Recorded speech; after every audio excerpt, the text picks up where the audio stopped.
Meu nome é Luiz do Nascimento Camargo, eu sou paulista, nasci em janeiro de 74. Eu comecei esse trabalho através assim, da capoeira, né? O que me despertou assim, o interesse. E aí depois de adulto, com 23 anos, eu voltei, eu encontrei um amigo que, da época que treinava e que já era professor, praticamente mestre de capoeira, que é o mestre Ginga lá de Embu das Artes, né? E aí eu voltei a treinar capoeira com ele. Logo no comecinho, já despertou o interesse em fazer o berimbau, tive essa curiosidade, assim. Me identifiquei com essa parte dos instrumentos, né?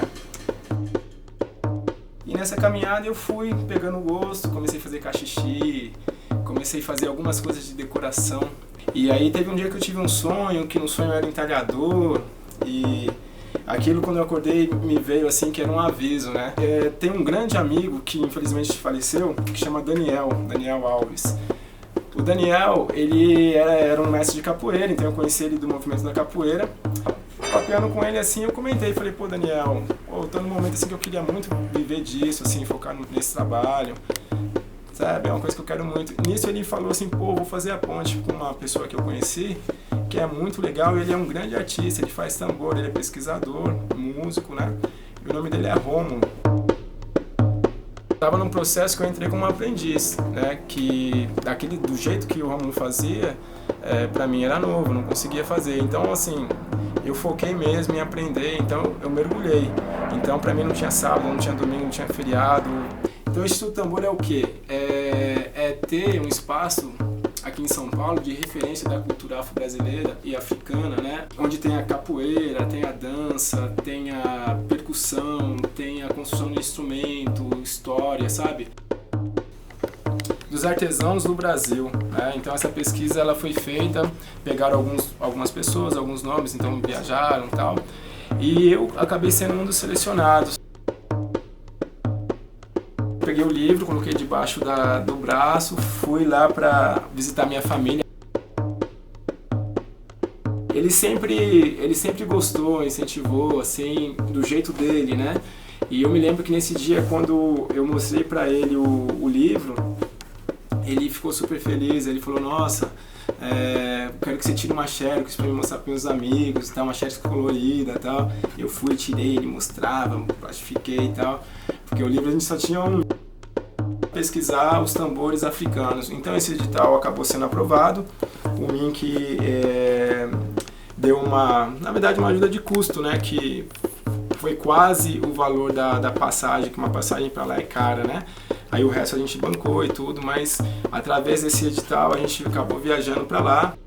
Porque lá também tem um ateliê de beira de estrada para turistas, os caras que fazem mais ou menos, né?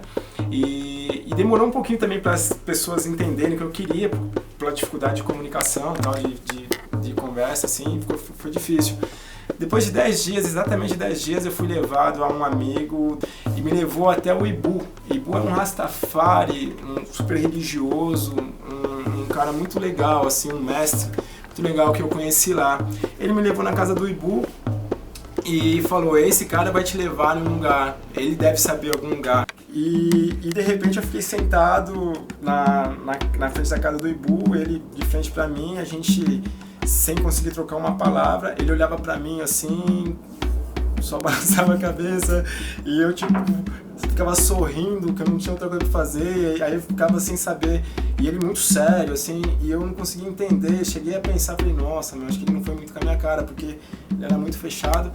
De repente, e aí o tempo passou e chegou esse amigo meu pra me buscar, esse conhecido que eu fiz lá pra me buscar, e de repente o Ibu falou pra ele, nisso foi uma amiga que falava português, a Olivia, que viajou com a gente também, que participou desse projeto de escrever tudo, ela traduziu que ele falou assim, que ele tinha sentido a minha energia, e eu fiquei muito feliz. Aí combinei com ele, no outro dia fui até não é bem uma aldeia esse lugar, mas é um lugar bem distante, um vilarejo assim.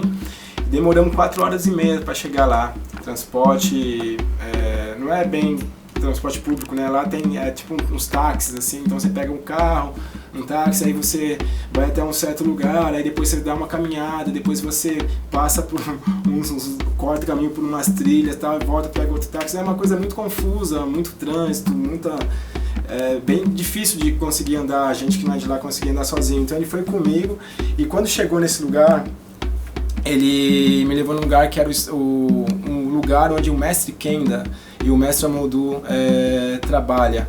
Mestre Amodu e mestre Kenda. Mestre Kenda é o mestre mais antigo na arte de confecção de tambores da Guiné. A Guiné que eu digo é o oeste da África, né? Conakry, capital Conakry. Aí eu senti que na conversa deles o mestre Kenda falou que não, que eu não ia conseguir, que eu ia me machucar e que não. E aí o Ibu insistiu, falou não, porque o Ibu eu tinha mostrado foto, eu tinha falado que fazia, né? O Ibu falou assim, não, ele é coragem, ele falava, né? Tipo, falava de um jeito que brasileiro e tal, que era irmão. E aí, meio assim, não muito afim, ele falou, deixa ele ficar aí. O Ibu foi embora, me deixou lá. Eu fiquei o dia inteiro, até o final da tarde, que o Ibu foi me buscar, já era 7 horas da noite, né? Eu fiquei sentado num cantinho, só olhando eles. Com muito custo, no outro dia ele me deu uma ferramenta na mão. E o mestre Kenda, ele é especialista em crin. Crin é um instrumento que ele é feito, eu vou mostrar para vocês daqui a pouco. Ele é feito com uma madeira, ela é escavada e super difícil de fazer, porque é bem complicado. Ele tem umas fendas assim, só que você tem que escavar sem abrir na lateral, né?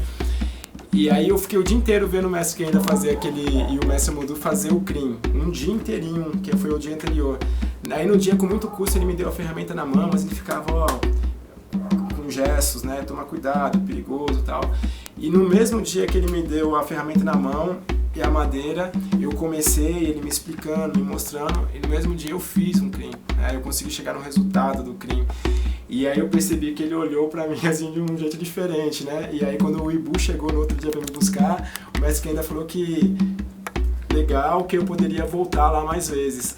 Pra mim foi uma experiência super boa, assim, sabe? Esse contato com o mestre Kenda foi uma coisa que a gente passou 15 dias juntos, a gente não conseguiu trocar uma frase, porque ele falava pouco francês, a língua dele é susso, né?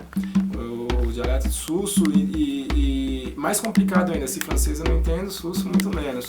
Então a gente criou uma comunicação do trabalho, assim, sabe? Aquela comunicação assim por gestos. Ele viu uma dificuldade minha assim, ele já se aproximava.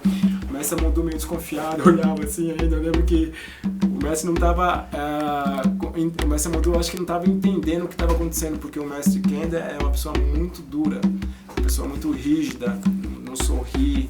Aquela pessoa, e de repente ele começou a amolecer um pouco, sabe? Eu senti essa energia. E foi interessante ter ido pra lá e ter sentido o que? Aquela coisa do tradicional, sabe? De você pegar um instrumento no processo. Então a gente fazia o quê?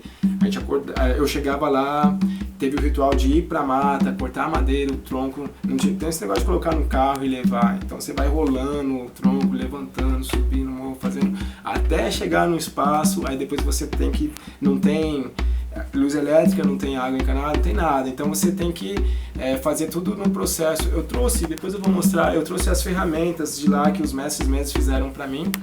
E naquela forma bem primitiva mesmo, fogueira, martelada e tal.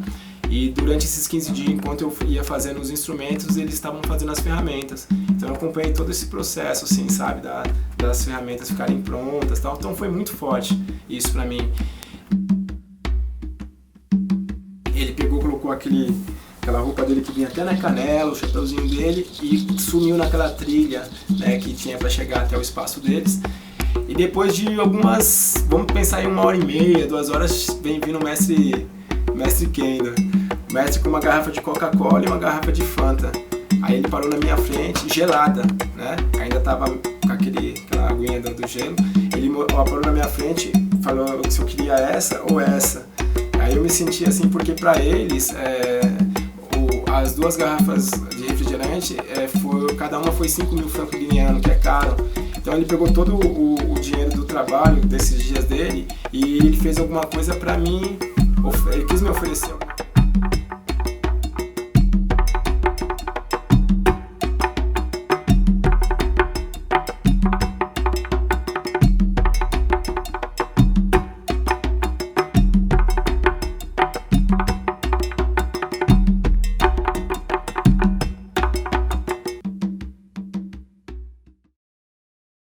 É muito interessante que São Paulo, é um lugar que passa tambores, assim, instrumentos do Brasil inteiro e também do mundo todo, né? Por exemplo, esse tambor aqui, esse tambor ele veio para me restaurar, ele é da Costa do Marfim, né? Esse trio de batá aqui já é de Cuba, eu também estou trabalhando neles, restaurando. Esse bumbo aqui, esse tambor aqui já é do Uruguai, do candombe, né? Mas também tem o bumbo legueiro, que já uns que estão dentro da Argentina. Aqui, por exemplo, esse djembe é da Guiné, né, de Conakry, dessa região que eu fui. Enfim, é isso. Então, vem para nós essa responsabilidade, né? Então, às vezes a gente nem conhece aquele instrumento, mas tem esse compromisso de ter que trocar a pele do tambor.